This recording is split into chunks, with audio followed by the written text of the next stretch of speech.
So as you listen to everyone talk about AI throughout this conference, and we were at Cannes Lion recently, and in the news, do you find it amusing or adorable? Because in advertising, you've been working with AI for the past 2 decades. I think that if you use the word advertising, if you use the word marketing services, you're covering so much territory with such a finite vocabulary that, we run a very large portfolio of companies. In the more precision tech accountability parts of our business, so if you put $35 billion of other people's money into the media ecosystem, Joe used to sell us some of that time when he was running ad sales at Fox. We've been using AI, whether it's machine learning, whether it's the kind of work we do around all sorts of predictive analytics and segmentation work for at least a decade. We made a huge investment in a data asset when we bought Acxiom. I think where where everybody's focused now is kind of what does Gen AI do to the content and creativity side of the business. So I think we'll break this into 2 sides. All right. One is going to be how is it changing the workflow? IPG has 58,000 employees around the world. Is that right? Circa, yep. So we're going to talk about how it's changing the workflow for people in the creative world. We saw Runway earlier today. And then we're going to talk a little bit about the business of advertising, which is buying and selling attention, and how that's going to change with AI. So let's start with the workflow. How is it changing what's happening inside the agencies and the work they do for clients? Well, it's interesting because a couple of the prior speakers talked about it. I think tools to move faster down the track of personalization at scale and just the demand that exists for content, given what you all know better than most because you've been funding the technology that's brought platforms to the fore. We're clearly relying on our folks to spend a lot of time becoming expert in the tools that get us down the tracks of, like I said, personalization at scale. Another thing that I think is happening is, and I think it applies to lots of businesses, is it's probably going to winnow out a measure of maybe the middle of many large companies' workforces. And so the question is, how do you use them as ideation tools? How do you, in essence, get better hypotheses faster and put a lot of sort of sail to wind so that the folks who do have that expertise can get to good ideas and start going deep on good ideas faster? Is there a mandate or programs or, something? How do you disseminate the tools so that you get past the resistance of using them in a company as large as yours? And how do you get adoption of something like what you're talking about? Well, in the same way that you get people to show up back in the office post the pandemic a certain Wait, that's happening? week. Yeah, we're about 3 days across. It depends where. Outside of the U.S., people are back mostly 5 days a week. So there clearly do need to be sort of non-optional, whether you're going to call them mandates or other things. Non-negotiables, according to the bear. And so you're clearly expecting of folks that they are going to be going deep and putting all the technology to use in their day-to-day. And that's actually a KPI that's a lot of our operators are measuring against that. They're making it clear to people they're going to be comped against that. And then the last piece that I think is sort of interesting, back to your first question, is just the ways in which the tools are kind of making a larger total addressable market for us, because you're able to democratize creativity and reach much further on behalf of your clients into their own ecosystem. So let's talk about that part, because that's the part that fascinates me. We all saw the Runway example earlier. If we're going to democratize creativity, we're going to give more people creative tools. Instagram did that, and this is why I say AI has been part of our world for a long time. Google search results is an algorithm, TikTok is an algorithm, YouTube recommended videos is an algorithm. It's been deciding what people look at in a world of infinite content. But it sounds like the amount of content that's about to be created is going to expand even further. So even if you can make the creative thing, how do you reach at scale for clients?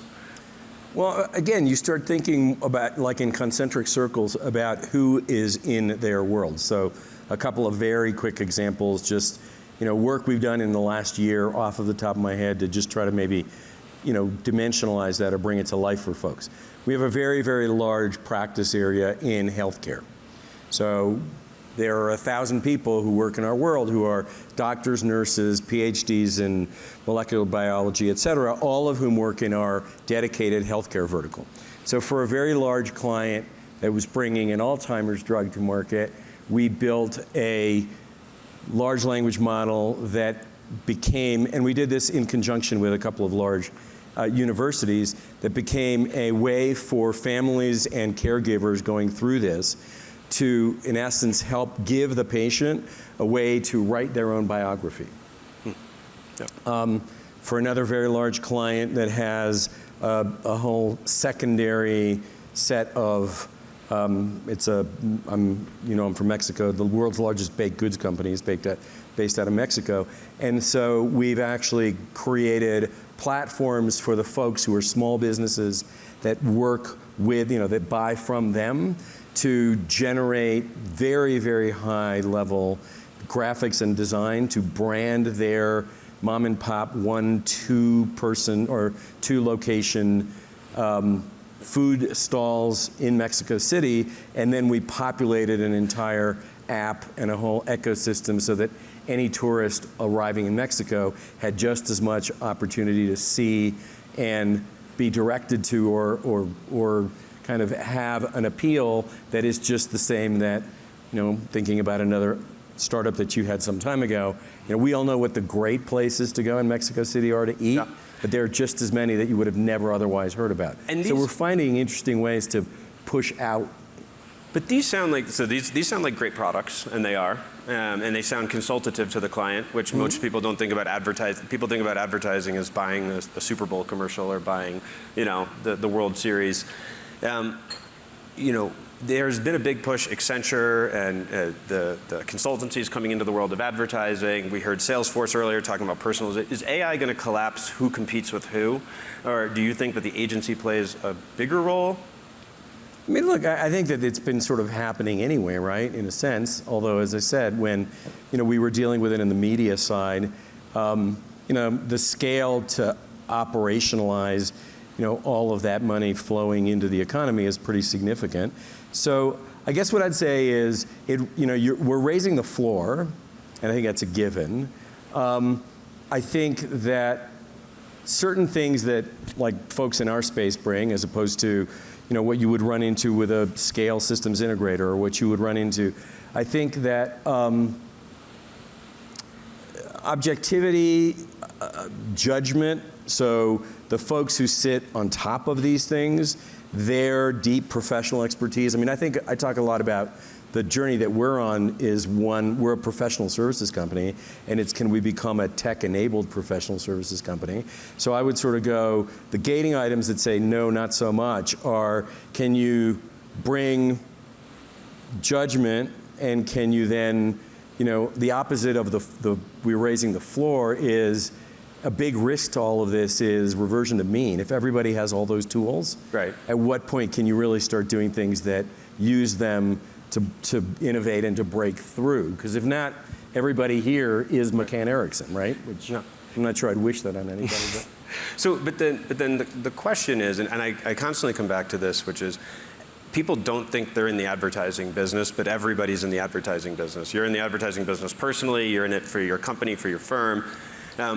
But it's gotten harder and harder to get people's attention. That was the entry there. Kirsten had some great slides on how much is coming at people. You're in the business of getting attention for your clients. So you have the products, you're building better, but the part of buying media, put it this way, IPG is the business model, right, for sports, for cable television, for sponsorships. Like, what happens to that world of the paid media as it kind of condenses? On the media owner side? Where do the dollars go? If it becomes so fragmented that everybody can make a movie, like we saw in Runway, like what do you see happening? Well, I mean, I think I agree with you. 24 hours in the day, people aren't going to basically just be consuming. But I think you triage and you realize that the level of the production values required or the capacity to generate the kind of mass content that is personalization at scale is at a certain level, and what you're trying to accomplish with that content and how you're going to define success or what you're going to. Now, what's interesting, I would think for folks who are, looking for opportunity or business models is that our industry has not done historically a particularly good job of reaching the middle market, and yet the platforms have been built off of small and mid-sized businesses. So there's probably an opportunity or a gap for companies that get specialized and can use those tools and then can solve that in a certain, for very specific, specialized use cases. I think as you move upstream, you get, you get some of the examples I gave to you, which are how do we use this to bring more people into the conversation. And then as a tool for really high-end creative people, I don't think that you're going to be able to, the rest of us aren't making movies like Scorsese, no matter how many tools we've got.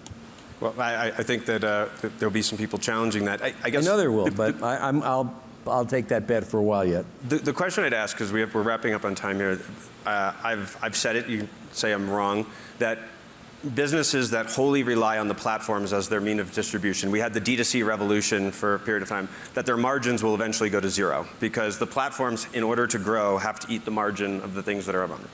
There's a lot of argument that advertising has become reliant on the big platforms. In 1 minute, what happens with the consolidation? How is your relationship between the agencies and the platforms right now? Well, what we've done is different than our peers is our peers buy volume and act as principal.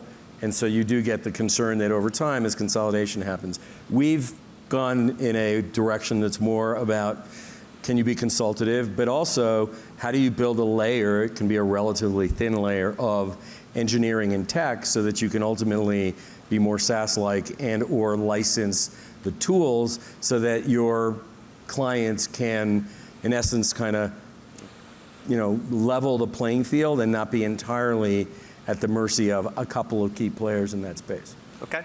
All right. Well, we have to wrap up there. I know we can do this a lot more, but thank you very much. And we could do this for meaningfully longer. Thank you. Thank you, everyone.